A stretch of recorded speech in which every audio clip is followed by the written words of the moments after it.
کون صاحب محترمہ کہاں سے ہیں؟ جی کال ڈراپ ہو گئی ہے. کال ڈراپ ہو گئی. جی مفتی صاحب، آخری دنوں کی طرف اب بڑھ رہے ہیں ہم رمضان المبارک کے اس ماہ مبارک میں، چونکہ اس کی اہمیت کے بارے میں تو اللہ تعالیٰ نے قرآن کریم میں بھی فرمایا ہے، لیکن بڑے اہم واقعات اس ماہ مبارک میں ہیں جو کہ ہماری نہ صرف اسلامی تاریخ کا حصہ ہیں بلکہ مذہب میں بھی ان کی بڑی اہمیت ہے.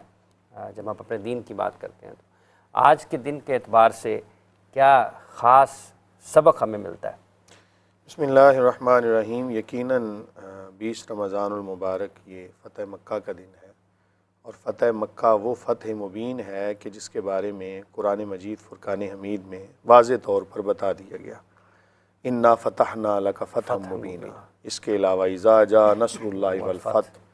تو یہ تمام چیزیں ایسی ہیں کہ جو فتح پر دلالت کر رہی تھیں، اور ہمیں اس سے سیکھنا کیا ہے، ہمیں کیا سبق ملتا ہے کہ اللہ رب العالمین کی ذات مالک کل قادر مطلق ہے. وہ چاہے تو اس شہر میں کہ جس سے کریم آقا علیہ الصلوۃ والسلام کو تکلیفیں دے کر نکالا گیا، تو ایک وقت آیا کہ تھوڑے سے عرصے کے بعد، چند سالوں کے بعد، کریم آقا علیہ الصلوۃ والسلام اسی شہر کے اندر فاتح بن کے تو تشریف فرما ہو رہے ہیں. یہ وہ ایک فتح تھی کہ جس کے اندر اللہ اکبر تاریخ عالم گواہ ہے کہ کریم آقا علیہ الصلوۃ والسلام جب اس شہر میں داخل ہو رہے ہیں. واقعات تو بڑے طویل ہیں، میں اس میں سے 2-3 پوائنٹ آپ کے گوش گزار کرتا ہوں. کریم آقا علیہ الصلوۃ والسلام اس شہر میں داخل ہو رہے ہیں کہ جہاں پر ایسے افراد موجود تھے کہ جنہوں نے آپ کے چچا کا کلیجہ نکال کے چبایا تھا. ایسے لوگ موجود تھے کہ جنہوں نے رستے میں کانٹے گرائے. ایسے لوگ موجود تھے کہ جنہوں نے نبی کریم نور مجسم شفیع اعظم صلی اللہ علیہ وسلم کے مبارک کمر کے اوپر اوجری رکھی، سجدے کی حالت، ان تکلیفوں کی انتہا کر دی.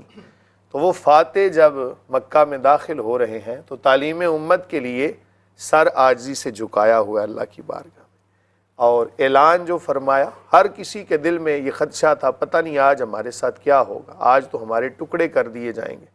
آج تو وہ نبی مکرم صلی اللہ علیہ وسلم واپس اس شہر میں آ رہے ہیں کہ جہاں سے ہم نے تکلیفوں کی انتہا کر دی. لیکن نبی کریم صلی اللہ علیہ وسلم کا یہ اعلان فرمانا کہ لوگ سکتے میں آ گئے کہ ایسا اعلان بھی کوئی کر سکتا ہے.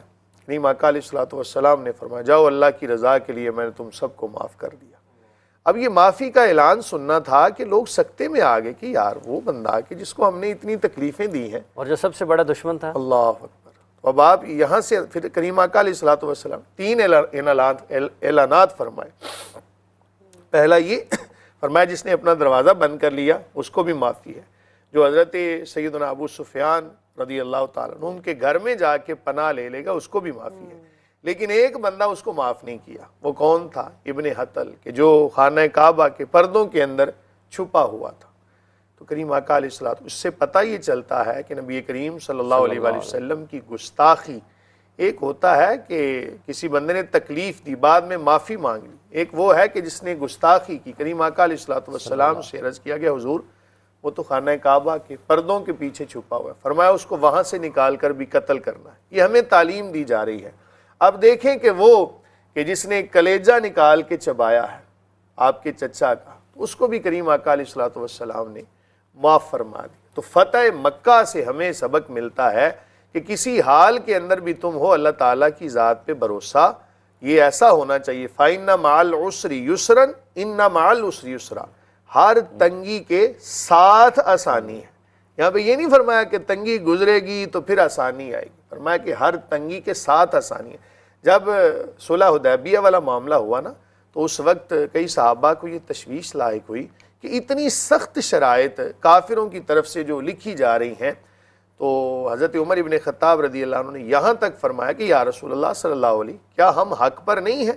کریم آقا علیہ الصلوۃ والسلام نے فرمایا یقیناً ہم حق پر ہیں. تو یا رسول اللہ ہم کفار کی اتنی، اس کا معنی بنتا ہے اتنی گھٹیا شرائط ہم کیوں مانیں؟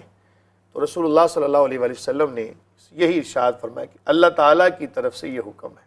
تو حضرت عمر ابن خطاب کو ابھی پھر بھی دل کو اطمینان نہیں ہوا. حضرت صدیق اکبر رضی اللہ عنہ کے پاس گئے کہ اے صدیق اکبر آپ بتائیں کیا ہم حق پر نہیں ہیں؟ فرمایا ضرور حق پر ہیں. تو پھر ہم اتنی گھٹیا شرائط کیوں مانیں؟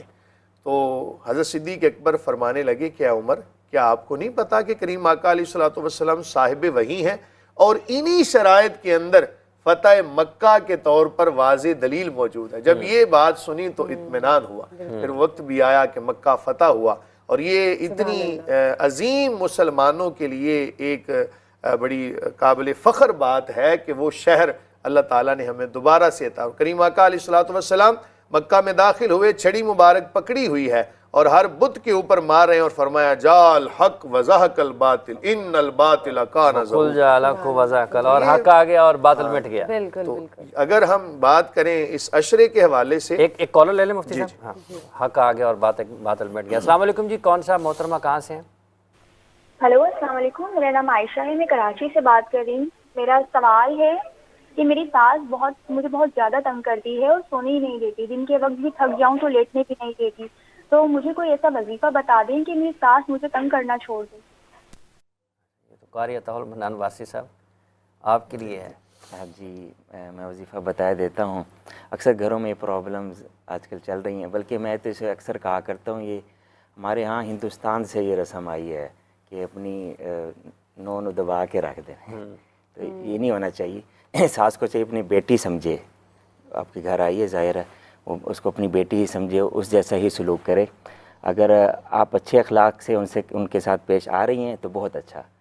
اگر آپ بھی نہیں آ رہی تو سب سے پہلے آپ بھی اپنے اخلاق پر غور کیجئے گا. تو اگر آپ اخلاق ہی سے پیش آ رہی ہیں, اس کے باوجود جان بوجھ کر آپ کو تنگ کیا جا رہا ہے, تو پھر آپ کے لیے دعا میں عرض کر دیتا ہوں. تو دعا ہے اللہم لینھا کما لینت الحدید لداود علیہ السلام.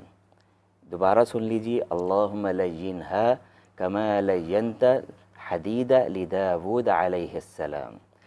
اس کو آپ نے 7 مرتبہ پڑھنا ہے, اور یہ پڑھ کے کوشش کرنی ہے کہ فجر کے بعد پڑھ لیں یا عصر کے بعد پڑھ لیں. ان 2 اوقات میں پڑھیں گے تو آپ کو جلدی فائدہ ہوگا, زیادہ فائدہ ہوگا. آپ یہ پڑھ کر اپنی ساس مبارکہ کے گھر میں رہتی ہیں تو آپ کوئی بھی کھانے کی چیز میں دم کر کے ان کو کھلا دیں. انشاءاللہ تعالیٰ وہ آپ کے لیے نرم ہو جائیں گی, اور وہ تنگ کرتی ہیں تو انشاءاللہ تنگ کرنا چھوڑ دیں گی اس دعا کی برکت سے. کتنے دنوں تک کرنا ہے جی, کتنے دنوں تک ہے؟ یہ 7 دن تک پڑھنا ہے. اور میٹھے پہ دم کرنا ہے؟ ہاں 7 دن تک پڑھنا ہے, اور 7 مرتبہ ہی پڑھنا ہے. فجر کے بعد پڑھ لیں یا عصر کے بعد پڑھ لیں. ٹھیک ہو گیا. یہ ہے ساس کے دل کو نرم کرنے کے لیے. دل کو نرم کرنے بالکل ٹھیک ہو گیا. یہ وظیفہ تھا. تو مسکرا کے رہی ہیں ساتھ ساتھ پوچھتے ہوئے؟ نہیں, میں تو پوری ڈیٹیلز لے رہی تھی تاکہ ہم اپنے ناظرین کو بتا سکیں اور جو کالر ہیں ان کو بتا سکیں. اچھا اس میں یہ چیز بھی ہے کہ اگر گھر کے کام کاج کرنے پڑیں تو ان کو سعادت سمجھنا چاہیے. کوئی اپنے اوپر بوجھ سمجھیں گی تو پھر معاملات خراب ہوں گے. استحسان کے طور پر ایک دوسرے کے ساتھ معاملات کرنے چاہیے. تو اگر کام کاج کرنے سے کوئی عزت کم ہوتی تو پھر حضرت سیدہ فاطمہ الزہرا رضی اللہ تعالیٰ عنہ اور دیگر جو ہماری امہات المومنین ہیں, جو ہمارے لیے رول ماڈلز ہیں, انہوں نے یقیناً گھر کے کام کیے. تو اگر مثال کے طور پہ بزرگوں کی, میں یہاں پر حدیث بھی ایک حدیث ایڈ کر لوں. جی جی پلیز. تو نبی کریم صلی اللہ علیہ وسلم نے فرمایا, جس کا مفہوم ہے یہ, اس کو توجہ سے سنیے گا, کہ کریم آقا علیہ الصلوۃ والسلام نے فرمایا جو بندہ, اب یہ بندہ ہے تو اس سے مراد بندی بھی ہے, خاتون بھی ہے, جو بندہ اپنی جوانی کے اندر کسی بزرگ کی عزت اور اس کا احترام کرتا ہے, اللہ تعالیٰ اس کے بڑھاپے میں ایسے افراد کو پیدا فرما دے گا کہ جو اس کی عزت اور تکریم کریں گے.